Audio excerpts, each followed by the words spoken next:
All right, let's start. So first, can you see the slides? I can. Yes. And how about the transition? Does it work? I'm not seeing a transition. Oh, that's weird. How about this? No. Oh, that's really bad. So it's still frozen? Yeah, I guess that's what it looks like. I can see the stochastic gradient descent page. Yeah, right now it should show the title as outline training SVM by optimization. Oh, yeah, I'm not seeing that one. Gosh. Let me do it again.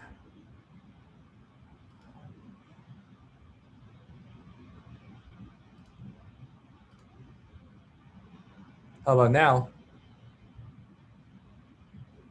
Now it just says you've started screen sharing, so it's just loading, I guess.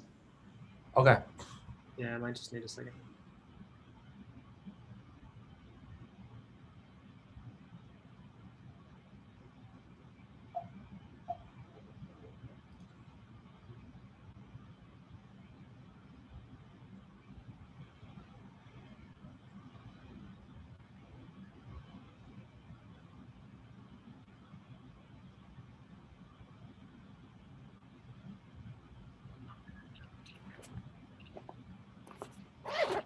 Does it show up? No, it says it's still, you've started screen sharing. Oh. So.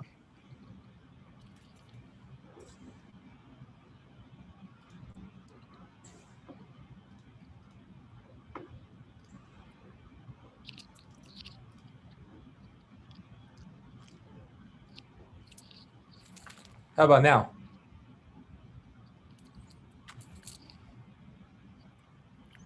Same thing.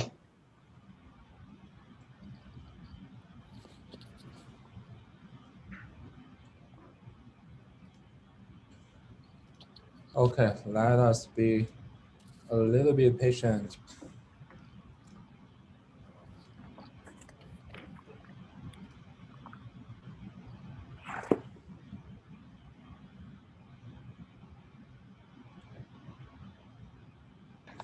While it's loading, I just had one question about support vector machines. And it's just simply, where does that name come from?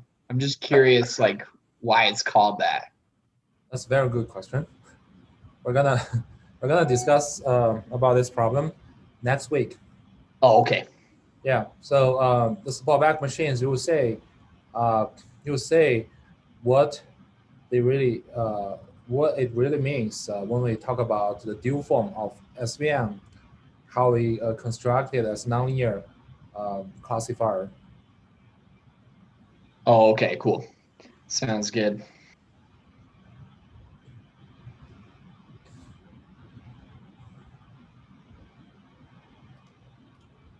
So how about now? Nothing. That's crazy. We can see No, there's something. now. Yeah, I can see PowerPoint. Like, So is the PowerPoint working now? I Yeah, can put see, it in presenter mode. It's What? not in present mode, but I can see PowerPoint. Yeah. Oh yeah, of course. And how about right now? I tried. Yeah, now it works. Okay. Okay. It need to. It takes a while. Okay. Okay. Next time I will take it earlier. Okay. So let us continue with our stochastic gradient descent design for optimizing SVM objective function, right? So in the last lecture, we mentioned that this is the general steps, right? So we're gonna. This is like a least mean square for the linear regression, right? We're gonna pass through the whole data set, multiple epochs, right? And inside each epoch, every step, we pick up a random example xi, yi from the training set. And then we intentionally repeat this xi, yi multiple times to make a full data set, which has the same size as the original training set. Like say, original training set has 1 million examples, right? Every time we random pick up one example and duplicate for 1 million times, you construct a fake data set, because they contain actually the same example everywhere, right? And then you just calculate the SVM objective on this fake data set. This is equivalent to multiplying the loss on this particular data point xi, yi, and then multiply the loss by n, right? N is the number of training examples, and then plus the regularization term, right? So this objective function is called the stochastic objective function. And then we calculate the gradient over this stochastic objective function, namely j to the power of t, w, jtw, right? And then you get stochastic gradient, and then you just apply stochastic gradient descent, right? So someone may ask, why should we do this, right? So it looks a little bit different from what we have done for least mean square, right? For least mean square, we just random pick up example and then calculate loss and take gradient, and we use the stochastic gradient for the update, right? But here, the subtle difference is here. In our SVM objective, right? In addition to the training loss, which is the sum over the loss of each training example, right? We have a regularization term, right? The regularization term is constant to the data term, right? So to maintain the same skill, we really need to multiply the loss over one training example, multiple by some factor, right?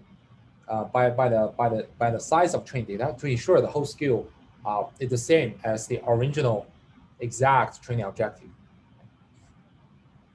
And this is something we really need to pay attention to.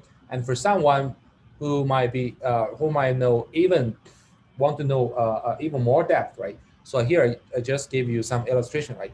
So it's not required, but it's better to understand that. It's better to know the underlying reason why we should stick to that. Right? So basically, the stochastic objective ensures that if you take the expectation of that, it is the original objective function. So when you take the gradient of the stochastic objective and then take expectation again, you get exact gradient. So basically, stochastic gradient is an unbiased estimate of the original gradient. So when you apply this unbiased stochastic gradient in the gradient descent framework, we have elegant theorems to ensure that it's gonna converge to some local minimum or local maximum with probability 1, or in other words, almost surely. But you don't need to know what does it mean for probability 1 almost surely. It's very subtle, unless you know what's meaning of the measure theory or what meaning of probability measure. It's not which we're not gonna cover in this class. But here, just a simple derivation to show the point I just mentioned, right? So if you write down the objective function, right now we assume it's a general objective function, which is function of some parameters w, right? So it consists of two components. One is the regularization term, or w. The other is the training loss. So we have a big N training examples. The training loss is summation over the loss of each single example, right? And then we have this trade-off parameter C, right?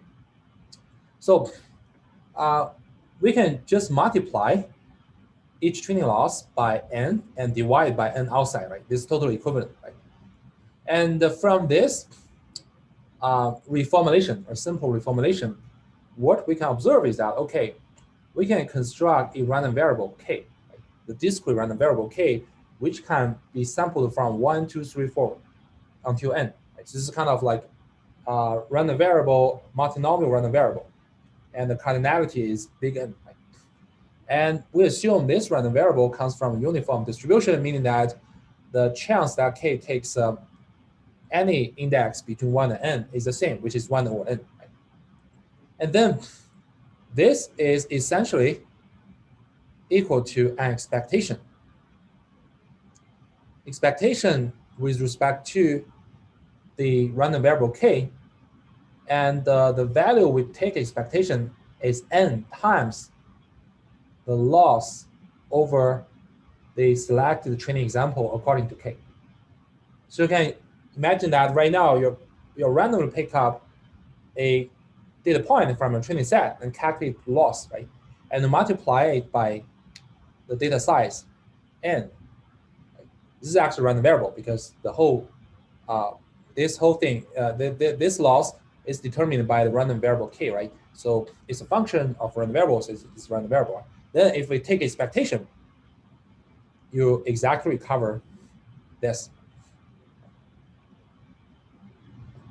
So now we can see that, okay, our original exact training objective can be written as a regularization term plus some hyperparameter say times an expectation. Right? Expectation with respect to some uniform discrete distribution. Right? And because this regularization term is constant to the random variable k here, right? So we can just move this regularization term inside the expectation, right? We finally get this, right? So we can see that, okay, the original objective function is an expectation with respect to p of k, right? And the term inside the expectation is our stochastic objective function, right? Your regularization term plus your random sample example calculate loss multiply the data size n multiply the c, right? This is our stochastic objective, right? So that's where we can say the objective, the true objective can be viewed as an expectation of the stochastic objective. Any questions so far?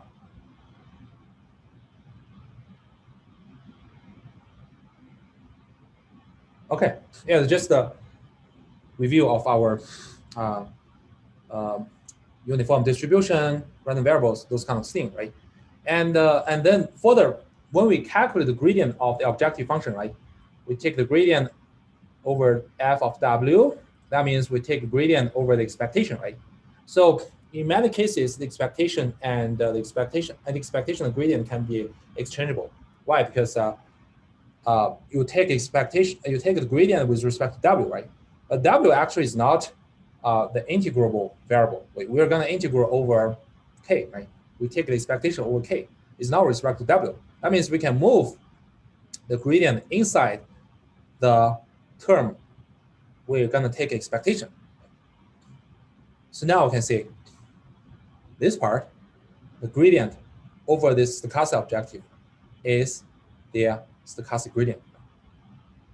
So the second insight we get is that, okay, the gradient of the true objective is an expectation of the stochastic objective. And why should we require this, right? Because this stochastic objective is unbiased. And if we apply an unbiased stochastic gradient in the gradient descent framework and satisfy some requirement about step sizes, which we're going to discuss later, and then we can ensure the convergence with probability 1. And it's directly justified, right?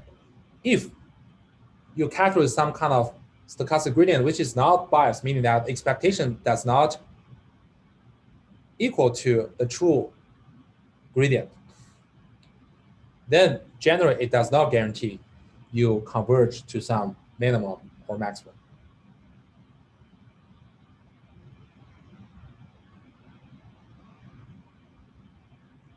Any question?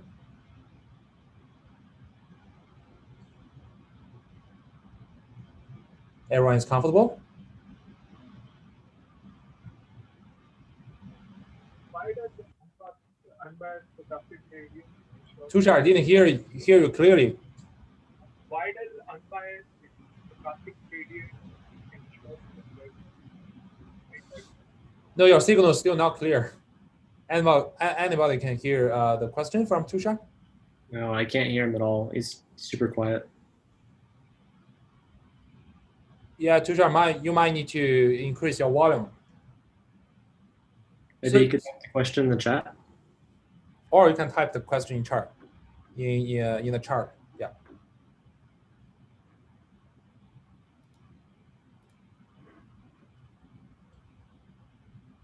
Okay.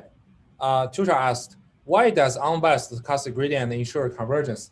Yeah, that's a long story. So this is a classical proof. If you're interested, you can look at some stochastic optimization book. We're not gonna cover that proof. So basically, you need to construct a sequence. You need to know the some theory about series. I believe everybody has learned some series, right? The divergence and convergence of typical types of series, and then you also have to assume, oh, okay, it's under some probability measure, and you have a large chance with probability 1, you're going to converge to some attraction basin. But this is not this is not focus of our lecture, but just to let you know, right? If you can ensure your stochastic gradient is unbiased and carefully tune the step sizes, because it also requires the step size decays in some way, and then there is a proof, a well-studied proof, showing that with probability 1, you're gonna converge to some local minimum or local optimum. Okay, so that's why we mentioned that in general, if you want to apply stochastic gradient in optimizing any objective function, right, you need to randomly sample some data point and duplicate to make a full data set, right, and then compute the gradient on the loss over this full yet thick data set. Okay. So now, once we get this, once we construct this stochastic objective, and then we calculate gradient, we use this gradient to update our W, right? We got our update, and then we go to the next step. We run and pick up sample the example again and do it again, and until we finish all epochs to return our final W, right? So again, I just state the conclusion, right? This algorithm is guaranteed to converge to the minimum of J. J here refers to our SVM objective if the step size gamma t is small enough. But what does it mean by gamma t is small enough? We're gonna discuss later, right? So so far we have tried both gradient descent and stochastic gradient descent, right? But we have never thoroughly discussed their advantages and disadvantages. Right? We just mentioned, okay, gradient descent looks like it's really bad, it's so slow, right? And stochastic gradient descent is more favorable because after saying every training example, I can perform some kind of update. It is updated much more efficient much more efficiently than gradient descent, right? But can anybody tell me, is there any advantage of gradient descent over stochastic gradient descent?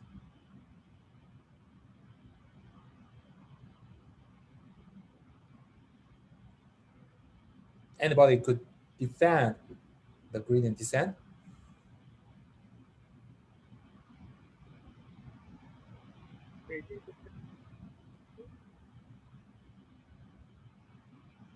Any idea? It's simpler to implement, and you can take advantage of more efficient matrix calculations rather than doing it one piece at a time. Okay, yeah, that's a good point. Yeah, indeed. And any other thought? Yeah, wouldn't because if we're assuming that we're using, like, if we have a convex function we're minimizing on, then wouldn't we, like, I just feel like the constraint on actually finding to converge on the solution, it just seems like it'd be a lot easier to converge if you have using gradient descent versus stochastic, because the stochastic, it's only going to converge if R is small enough. And it just seems like maybe that's less important when using gradient descent. That's just kind of just a shot, but Yeah, that's a very good great point. I just want to expand on that. Okay, so when we complain about gradient descent, we mainly complain the efficiency, right? So if we want to calculate one gradient, we need to go over all the training examples, right? And calculate the gradient, add them together. But there's benefit, right?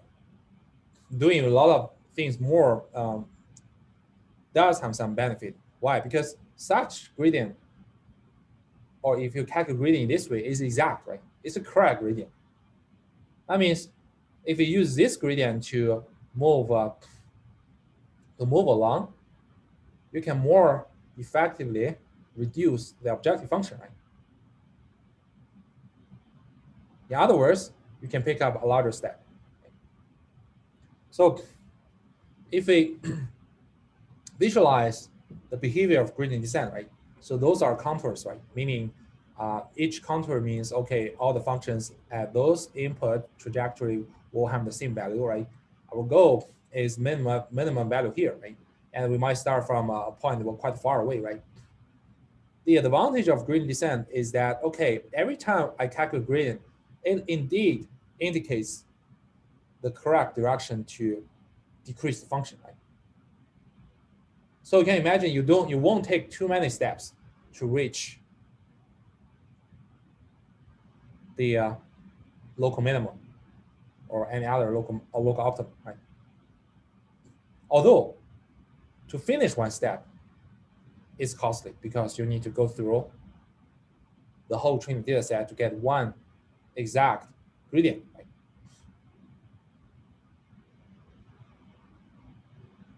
But on the other side, what about stochastic gradient, right? So stochastic gradient, remember, it is cheap, right? Every time when I sample one example, I compute stochastic objective, compute stochastic gradient, but stochastic gradient is not exact gradient, right? It's just approximation. It's a random approximation. So there's no free lunch. Random approximation means that, okay, it can be arbitrarily different from the true direction where you're gonna decrease the function, right? So although you can quickly generate many stochastic gradient and perform updates much more quickly than the gradient descent, but each update can be quite inefficient, right?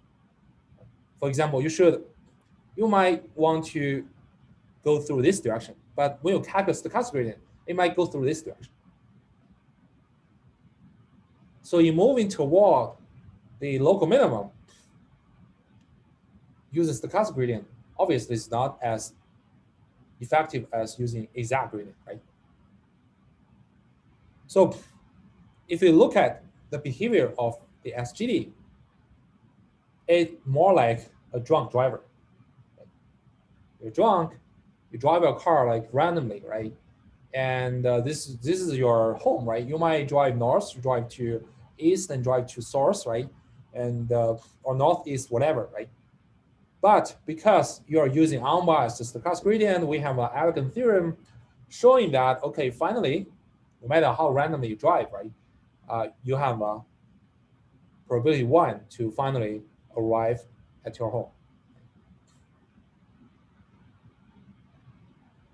So this is a big difference, right? SGD, stochastic gradient descent,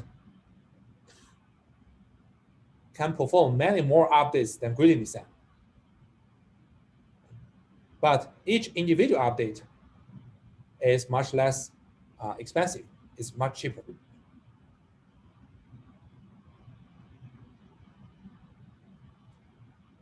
So this is a trade-off, right? Someone asks, right, gradient descent will be faster. No, it's actually not guaranteed. So you can view like, okay, gradient descent takes 10 steps to arrive at your local minimum, right? But each step might take 1 hour. But stochastic gradient descent might take 100 steps, but each step is very cheap, like take 1 minute. So which one is better? Which one is worse? It really depends. When the number of training example is extremely large, like 1 billion examples, you'll find, although, okay, you only need to take 10 steps with exact gradient, but it's still too expensive. Why? Because each step you calculate one exact gradient, you need to go over all 1 billion training examples, which might take 1 day, right? That's too expensive. If you use SGD, right, stochastic gradient descent, although each update is kind of low quality, right, but it's fast, right? In fact, you can use like 2 hours to take 1 million updates, which still can guarantee you arrive close enough to the local minimum. That's why we usually use stochastic gradient descent when the data set is very large. But when the data set is pretty small, we often favor gradient descent. Any questions so far?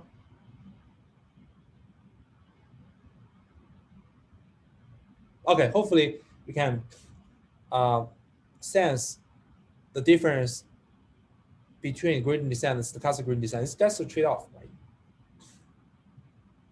Okay, so now let us look at how do we apply stochastic gradient descent for our SVM objective, especially for this Hinge loss, right? So we mentioned that, okay, we just follow this standard framework, we can train SVM, right? But here is one problem. We find that if you look at the derivative of SVM objective function, especially in the training loss part, is actually not differentiable.1 Because each Hinge loss is a max function. Right? It's max between 0 and this 1 minus yi w transpose xi, right? So it's not continuous, right? If it's not continuous, it's not differentiable. How can we calculate the derivative or gradient? To address this problem, we need to find some surrogate of the gradient, right? Because it doesn't have a well-defined gradient. So we seek for some kind of surrogate, which we call subgradient. So what is subgradient? So it comes from the observation we just mentioned, we previously mentioned for convex function, right? So we say that, okay, for any convex function, for example, this function, right? If we, at any point, if we take the gradient and we construct a tangent line, right? We can see that the whole convex function stays above this tangent line, right? So actually for any tangent line, the whole convex function will stay above it. That's the nice property of the convex functions, right? So we can visually generalize this concept to a subtangent line. Right? If this function is not differentiable, like I have some spike here. Let me draw it. So I have some spike here, right? So I know that, okay, at this point, it's not differentiable, right? But I can still find a line which crosses this point, but still stay below the whole function body or function curve. Right? Then we call this line as a subtangent line. So what is a subtangent line? Informally, a subtangent line at a point is any line that crosses that point in the function and lies below the entire function. And then we just take the slope of the subtangent line. Right? We use that slope as subgradient. Now let us look at the formal definition. Right? This is for any function. Right? For any function f, right, we call g as a subgradient at x if the function value always below the line whose slope is g and crosses x and fx. So you can see this is actually define a line, right? So it passes x and fx and the slope is g, right? If you can ensure that, okay, this line is always below the entire function, and then we call g is a subgradient. Of course, this line is called subtangent line. Now let us look at some example, right? So this is a function, right? This is a convex function. And we know at this point, this function is smooth and is differentiable, right? But at this point, it's not continuous, right? It's not continuous, it's not differentiable. So for at x1, right? We know that we can calculate the gradient, and which is g1, right? The gradient is g1, and of course, the whole function body stays above the tangent line, whose slope is g1, right? So according to the definition, g1 is also subgradient, right? Because so subgradient is kind of like a superset of the concept, right? It contains the gradient. If your function is differentiable, then subgradient is the gradient. Now, if we look at x2, right? And at x2, fx is not differentiable. It doesn't. We don't. There doesn't exist any gradient, right? But you can still construct lines which crosses x2 and fx2 and stays below the entire function body, right? So for example, one function determined by J2, the other, one line determined by J2, the other line determined by J3, right? And actually you have an infinite many subtangent lines, right? Any lines between these two lines is a valid subtangent line, right? So their slope are also subgradients.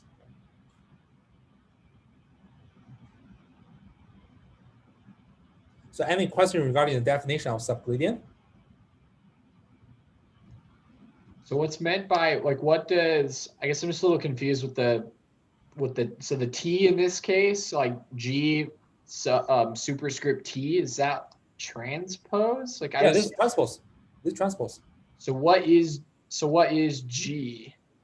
G is a vector, right?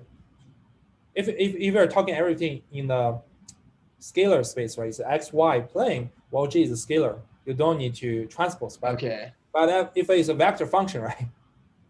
Oh, okay. G is vector. Okay. I see. This is the inner product. Right. Okay.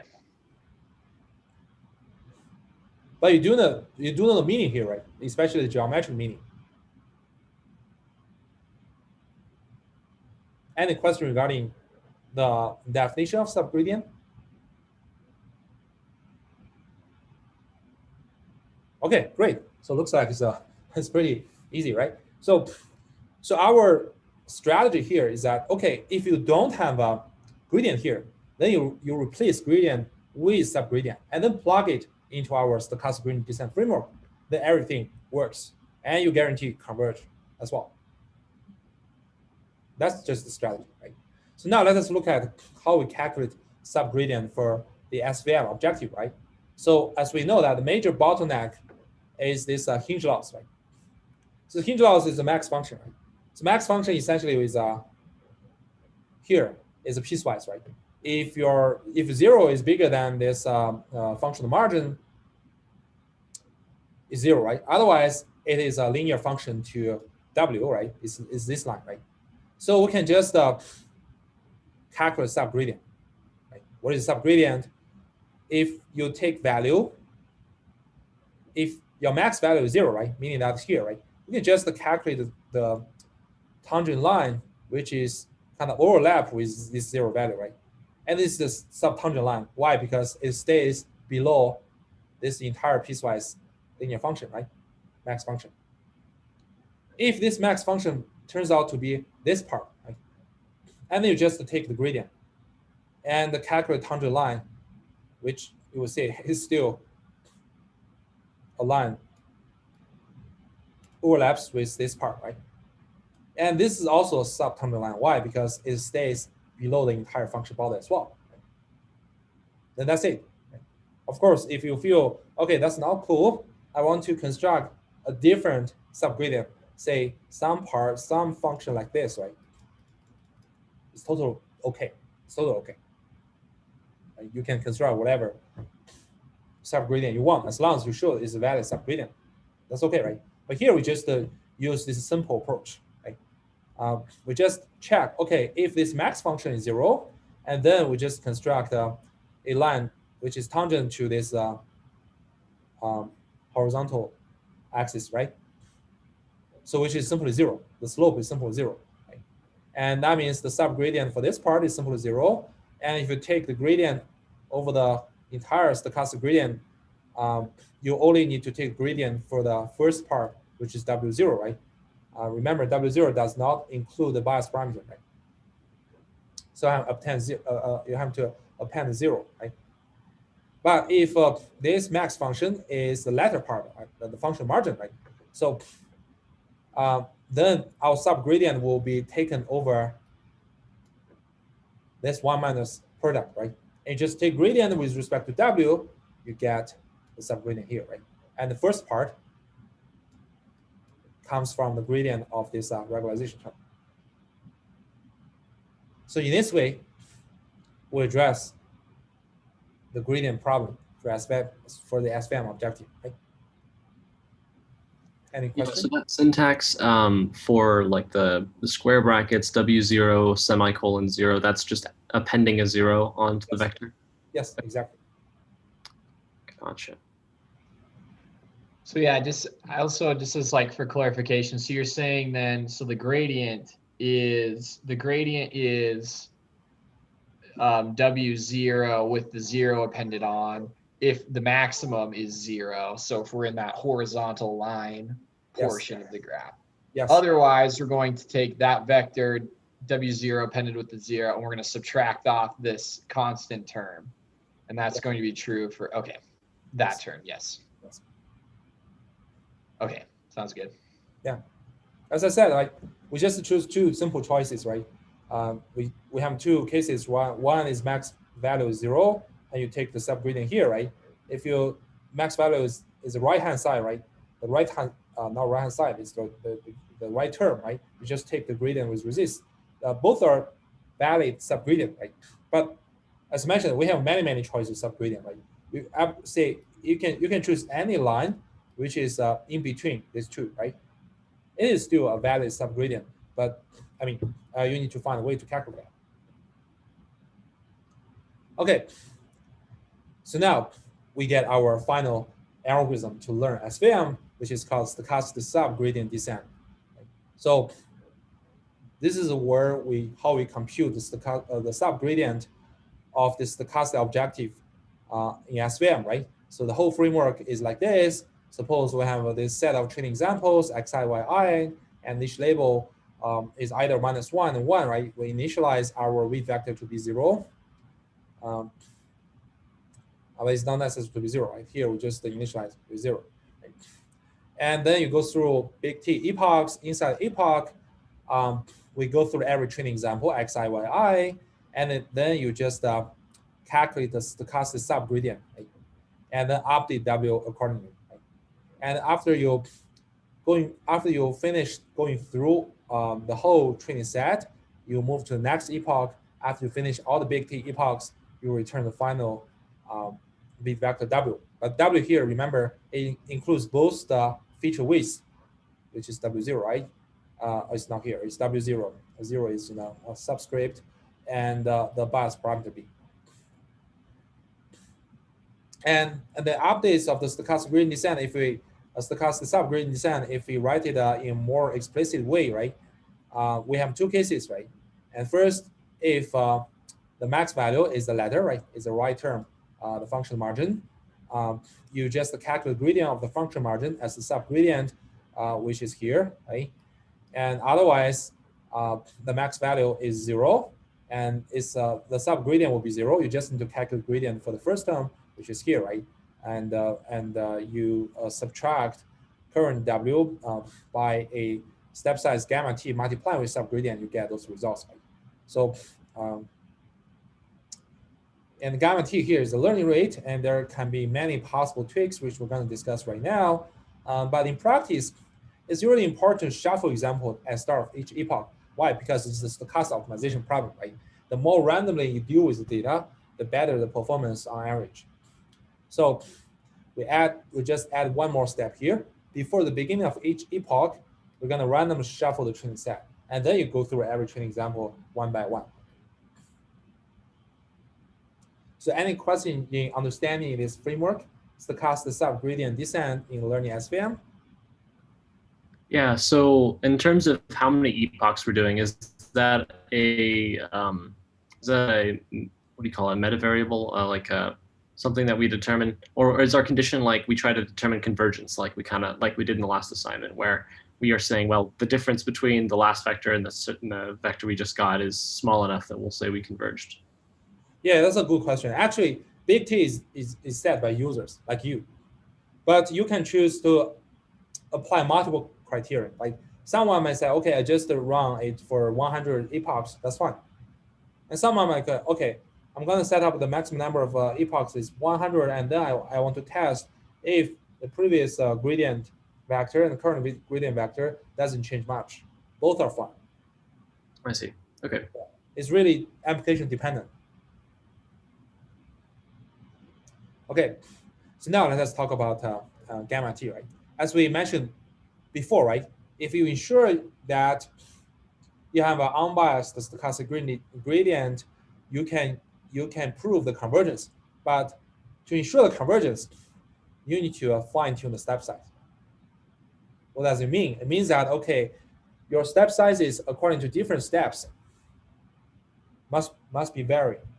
And we have some requirement on the sequence of step sizes. That means that they must be square summable, but not summable.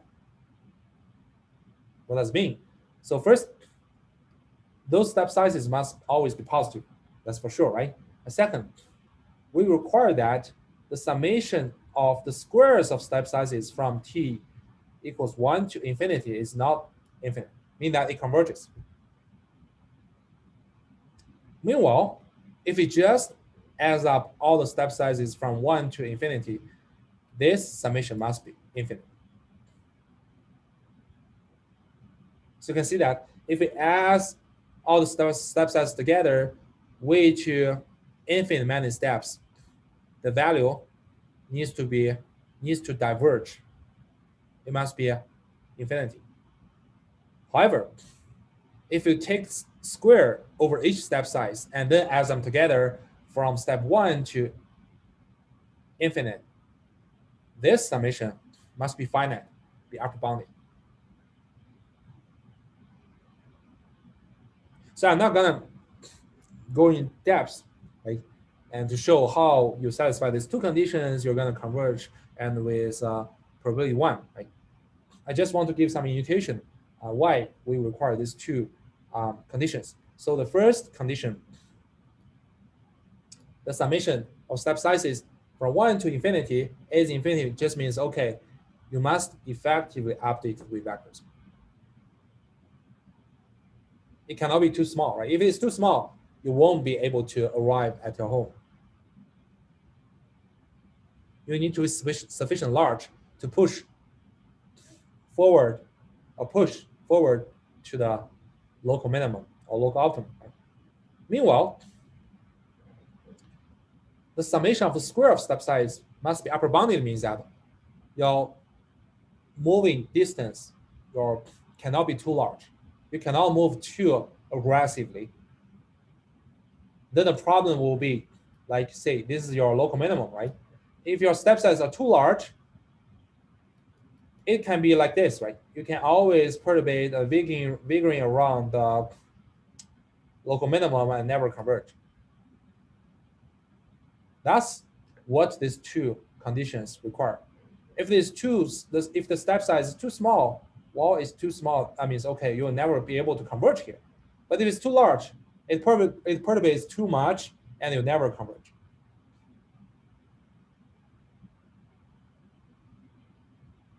And someone asked, okay, what kind of design of the gamma T sequence will satisfy both conditions, right? There are many, right? So here, I just gave two commonly used schedule of gamma T, right? One is this. They have some initial step size gamma 0, and over 1 plus gamma 0 t over c is some constant, and or gamma t equals gamma 0 over 1 plus t. You can try to prove both satisfy the two conditions. But someone asked, how do I set up gamma 0 and c? Well, it still needs to manually tune it. So in our next homework, you're gonna be requested to implement the SVM SGD using these two schedules and manually tune the choice of C and gamma 0 and see how they affect the convergence rate. Okay. Could we have applied this to our normal stochastic gradient descent without SVM and varied our learning rate to guarantee convergence? Yeah. Actually, for any machine learning model, if you want to apply stochastic gradient descent, you want to ensure convergence, you need to ensure gamma t to have such a schedule. Right? Of course, these two are most commonly used ones, not only applicable to SVM, it's applicable to any other machine learning models, including neural networks and others. Mm-hmm.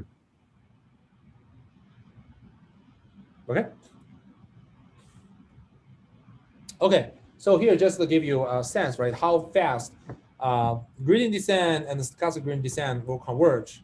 So usually, like if you want your difference between the local minimum and your current step or current position to be less than epsilon, you need this many of gradient descent. You need this many of updating steps. So you can see for gradient descent, the number of updates to arrive epsilon error is determined by both number of training examples and input dimension. Of course, the error level you set, right? But for stochastic gradient descent, you need D over epsilon. So you can see it does not count on the size of trained data.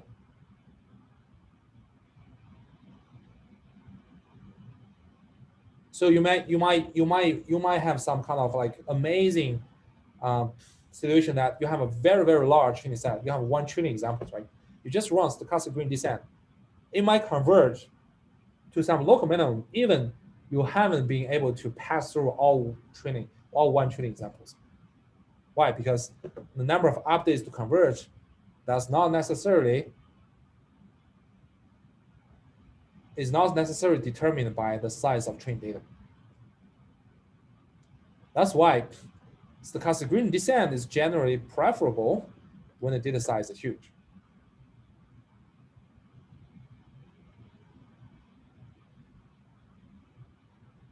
Any questions so far?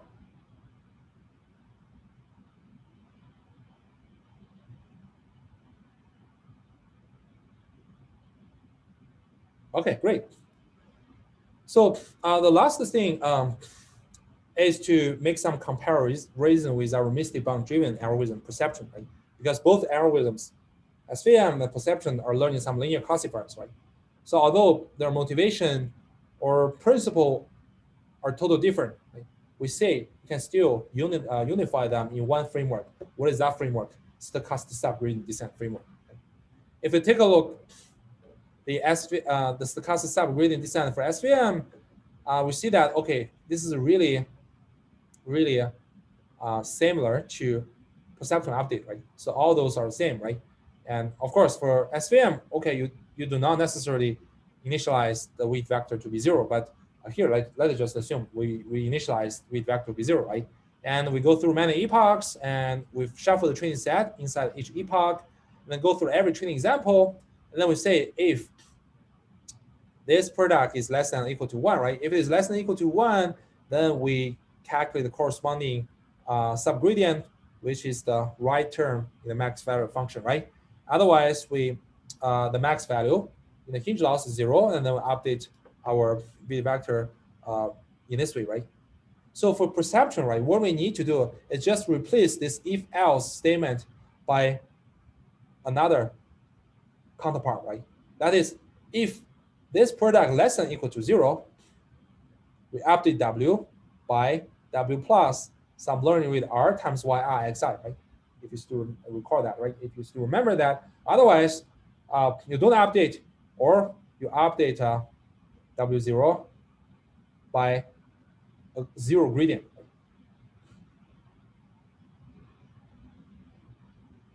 In summary, we actually just need to replace this if-else update by the perceptron version, we get perception, right? So, but we know that, okay, this if else actually correspond to minimize some stochastic objective, right? This is subgradient. Naturally, we want to say, okay, for perception, their corresponding if else update, does it correspond to some stochastic objective as well? Is this update a stochastic subgradient descent as well? Right? The answer is yes. Right? So we actually can write down a stochastic objective for perception function, perception as well. Right? So that is just max value of 0 and minus y w transpose x. Right? And then if we try to calculate subgradient as we did for SVM, we found out, okay, if 0 bigger than this, right, meaning that 0 less than or equal to then this product, right, then we'll perform nothing, right? That means, okay, you're doing correct classification. You do nothing, right? Otherwise, if the max value is this, meaning that, okay, y w transpose x is less than 0, right? I mean, here is less than 0. It means, okay, you make a wrong prediction and your max value is minus y w transpose x. When you update, when you calculate subgradient following this term, you exactly update the perceptron updating rule. You exactly recover the perceptron updating rule.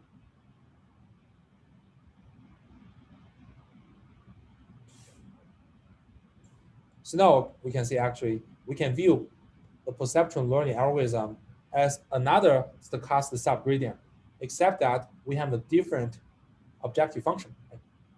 And SVM is the objective function like this, right? And we plus an actual regularization term. But for perception, we don't have any regularization term. We only have this loss function. Any questions so far?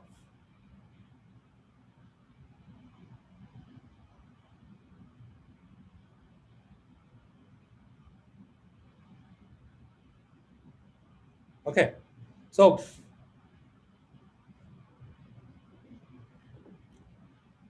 let us first do some simple, brief summary for the discussion of SVM so far, right? From the optimization perspective, we essentially learn SVM by minimizing irregularized hinge loss. And how can we do that? How can we optimize that? We're going to use the stochastic subgradient descent. And why? Because of the continuous problem of the hinge loss. Right? Hinge loss is not continuous, so we cannot calculate the true gradient. So we need to use some surrogate. It's called subgradient descent, a subgradient, right? So the benefit is that it's very fast.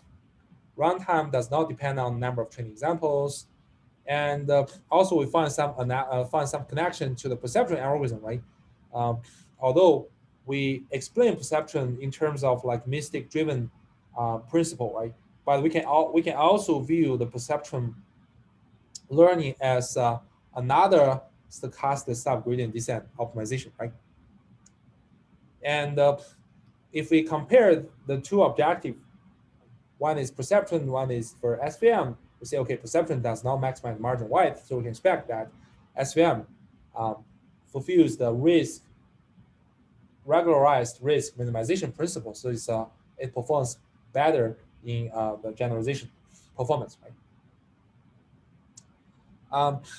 But here we just introduce a very simple solution, simple idea to learn the SVM objective, right? There are definitely other successful optimization algorithms, like if you have searched for the open source implementation for SVM, there's one very popular version is called dual coordinate descent, and implemented in this library is called Linear, and you can use them as well. Any questions so far?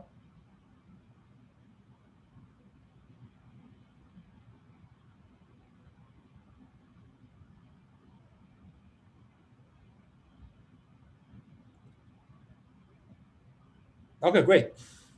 So now we have finished the training for SVM problem in the primal domain.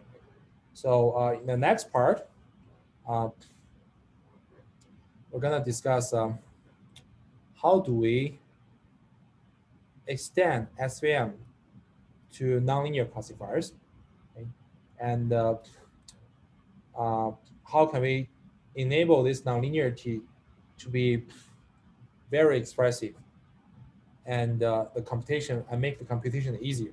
Like that means we need to use the dual representation of support vector machines, and then we will know why it is named as a support vector machines, right? What do support vectors mean? So can anyone see the slides?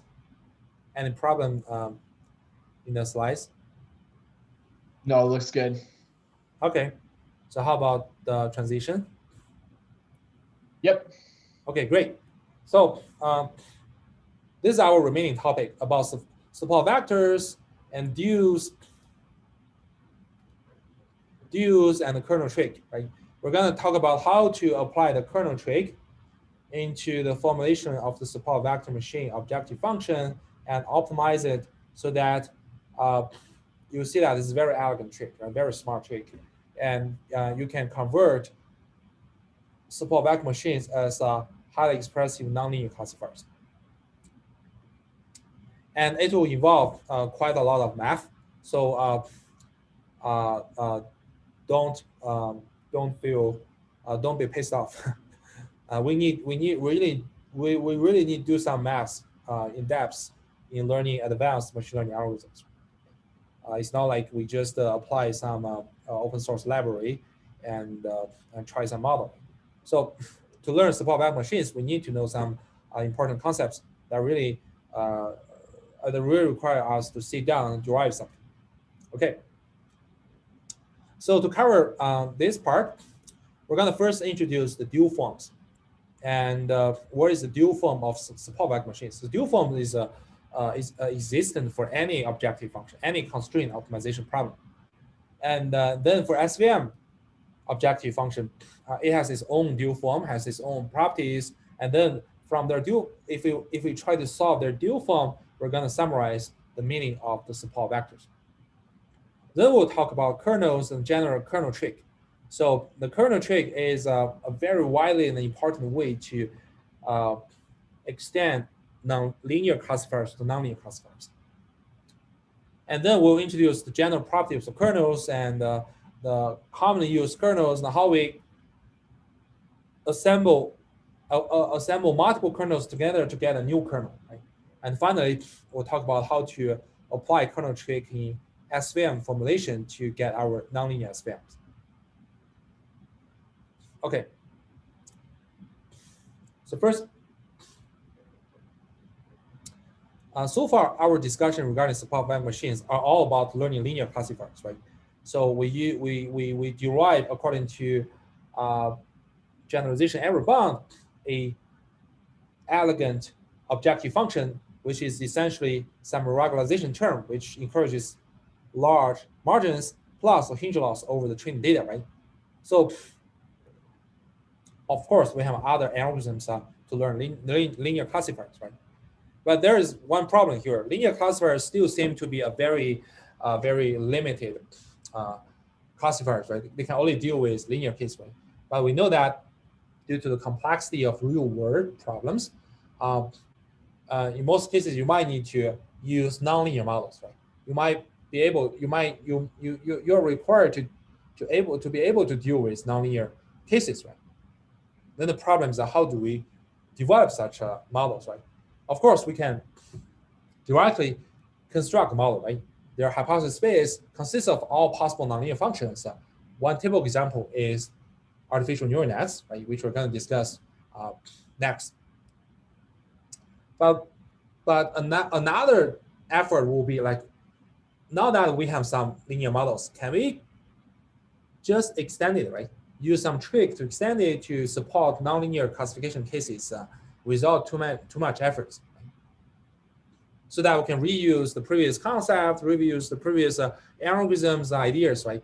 It doesn't take too much effort. So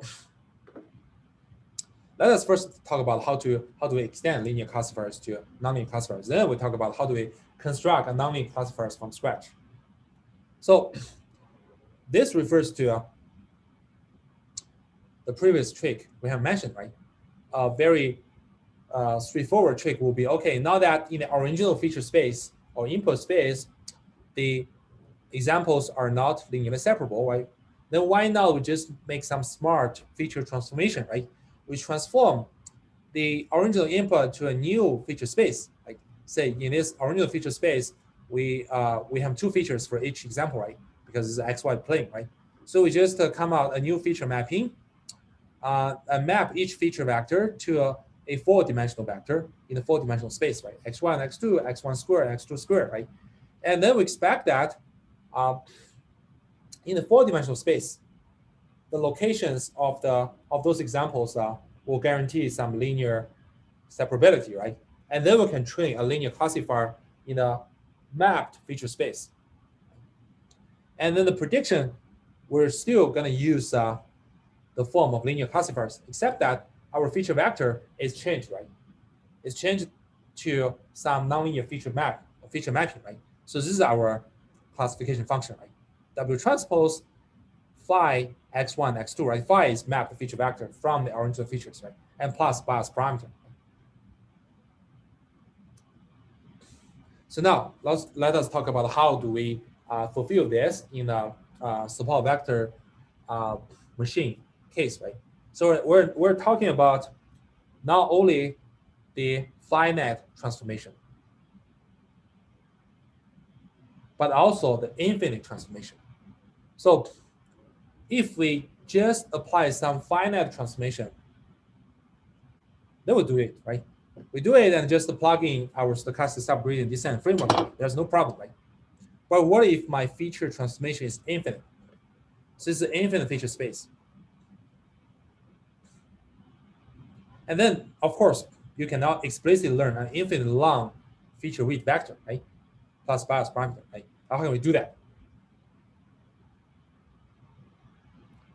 And the generalization of this kind of trick is called kernel trick. But before we talk about kernel trick, we need to know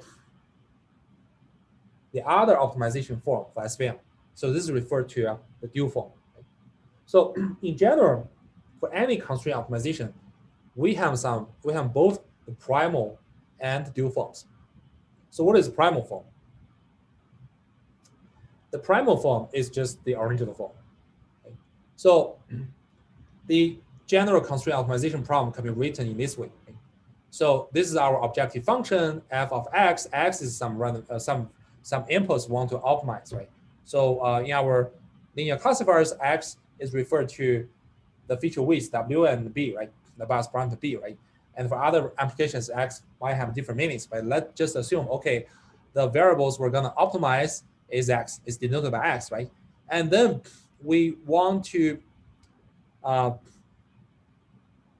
x satisfy a set of constraints, m constraints. And those m constraints are described by m inequalities, like g1x less than or equal to 0 to g of mx, gm of x less than or equal to 0. So g1 to gm can be arbitrary functions. It can be linear functions, nonlinear functions, whatever. And for the set of x which satisfy all m constraints is called feasible region.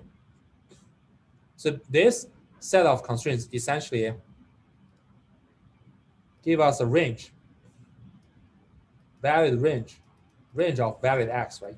So you can only search x inside this range to find the minimum of the function value.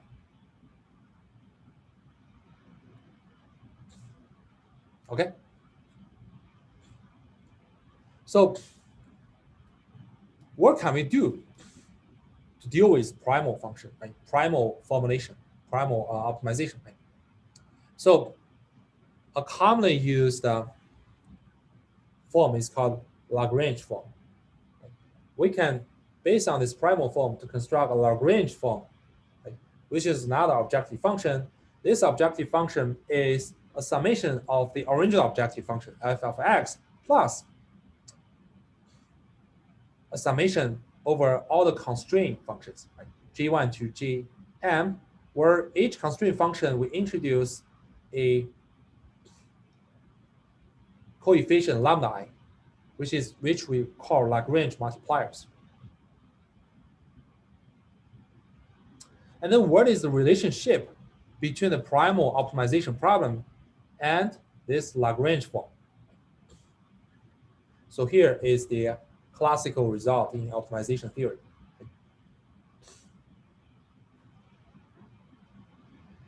The primal constraint optimization problem is equivalent to a minimax optimization problem over the Lagrange function.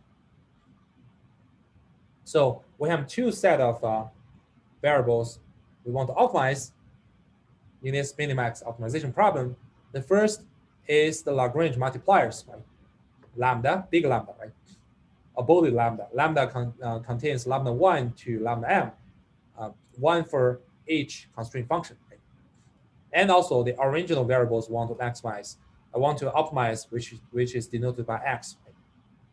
So, and subject to non-negativity constraint for the Lagrange multipliers. So the classical optimization theory tells us if we want to solve this constraint optimization problem, it is equivalent to solving this minimax optimization problem for the Lagrange form with non-negative constraints over the Lagrange multipliers.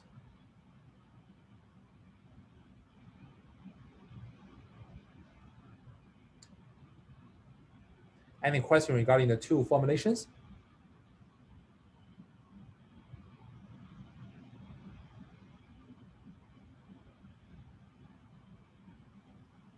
Can't say I really understand, but I also am not sure what to ask.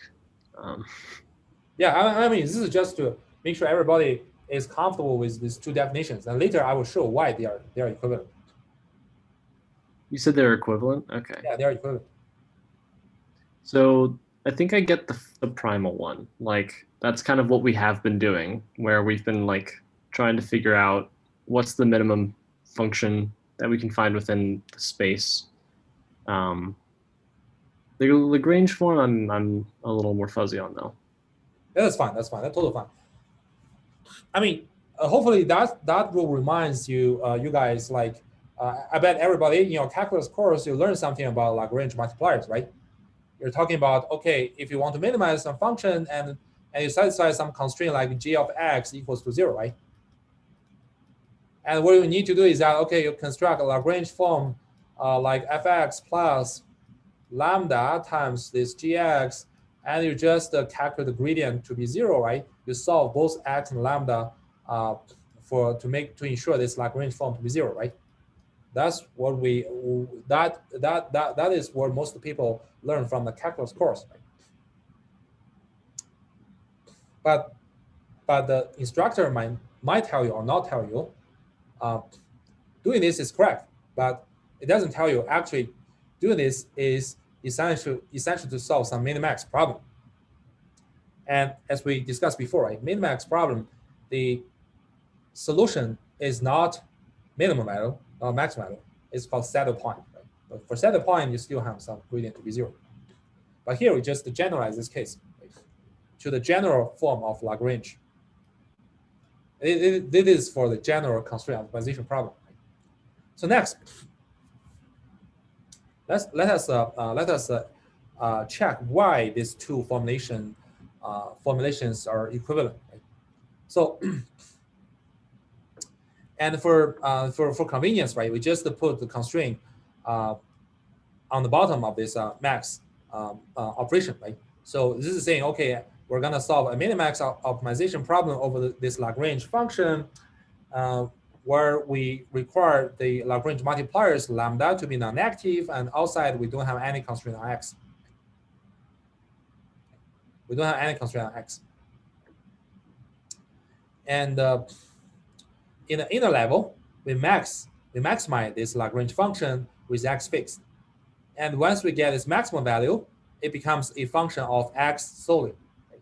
Then we minimize x in the outer level. So, and then y equivalent, right? We can just do it by some analysis, right? So let us just look at the inner level, right? So remember, in the inner level, we just do one optimization, right? Give me some x, right? So in the outer level, we don't have any restriction on x. X can be an arbitrary value, right? You don't have any feasible region on x. Right? And then let us look at two cases. One is x satisfy all the constraint in the original feasible region, right? Meaning that x satisfy all these inequalities. What is the maximum value of the Lagrange function? And in the other case, what if x does not satisfy all those constraints, meaning that in x stay outside of the feasible region in the primal problem, right? And what will happen? So first, if x satisfy all the constraints, meaning that all of these m inequalities hold, now if I maximize this Lagrange function with respect to lambda, what's the maximum value?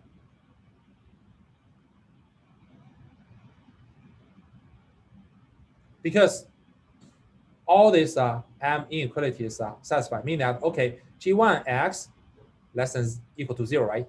g2x less than equal to 0 until gm of x less than equal to 0, right?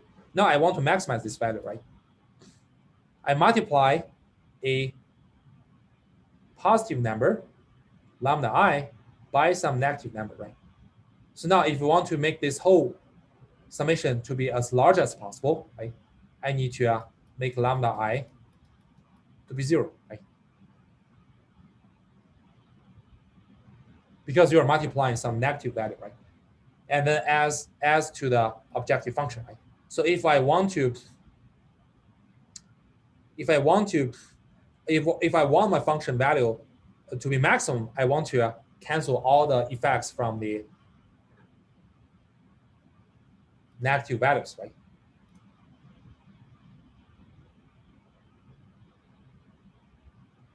That means I can only choose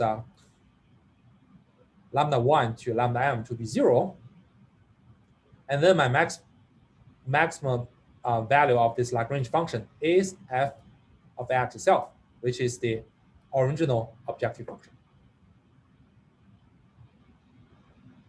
Any question?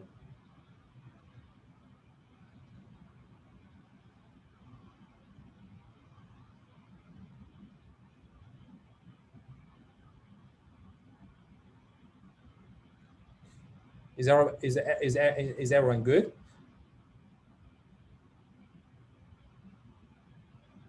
Okay, so now let us look at another case, right?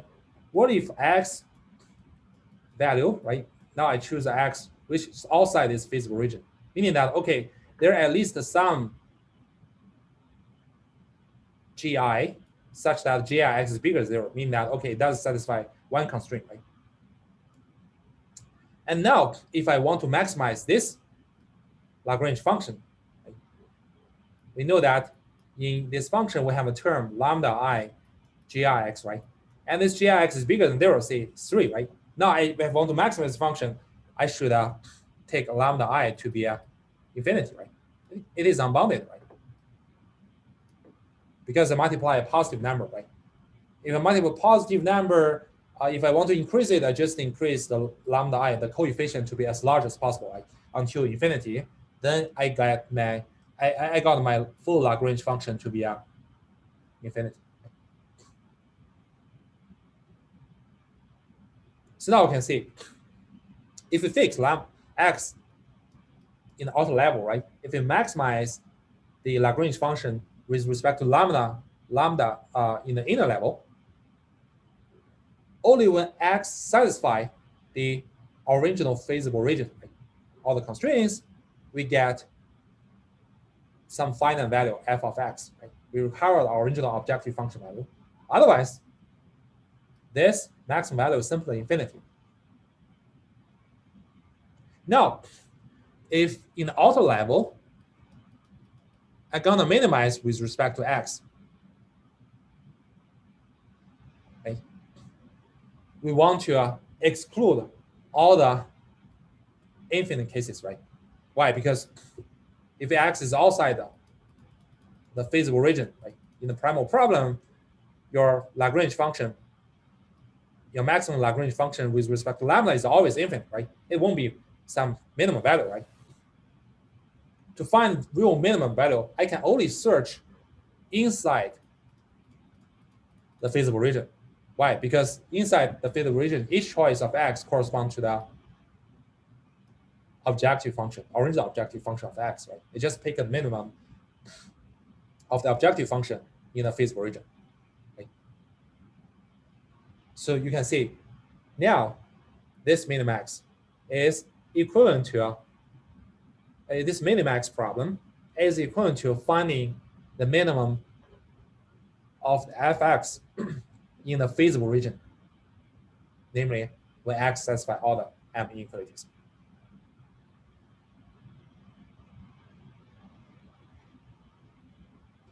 And then we can say the equivalence between the two formulations. Any questions so far? So this is the logic.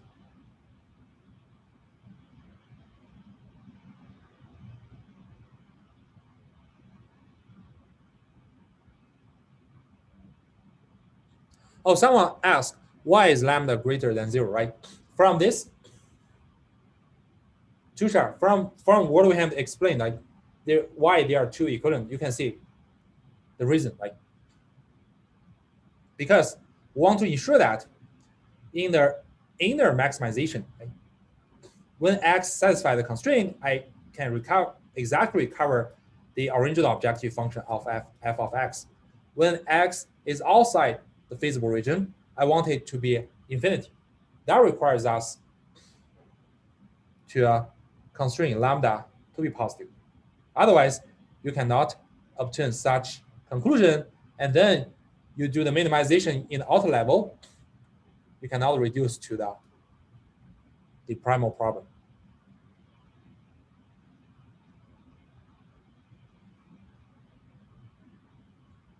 Any questions so far?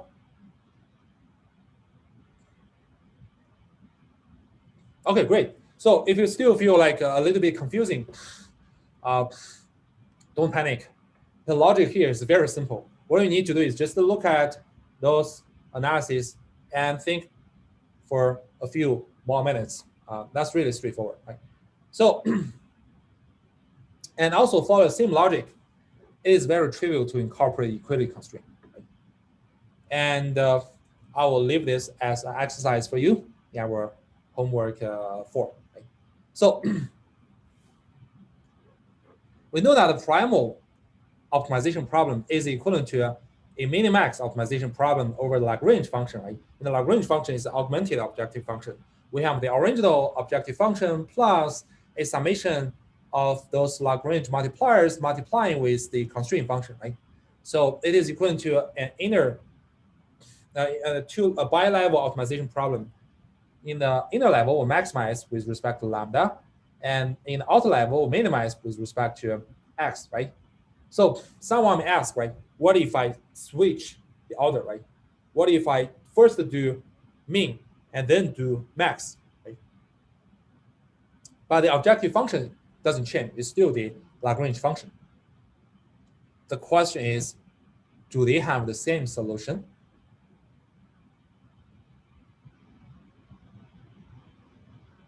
Any thought or any guess?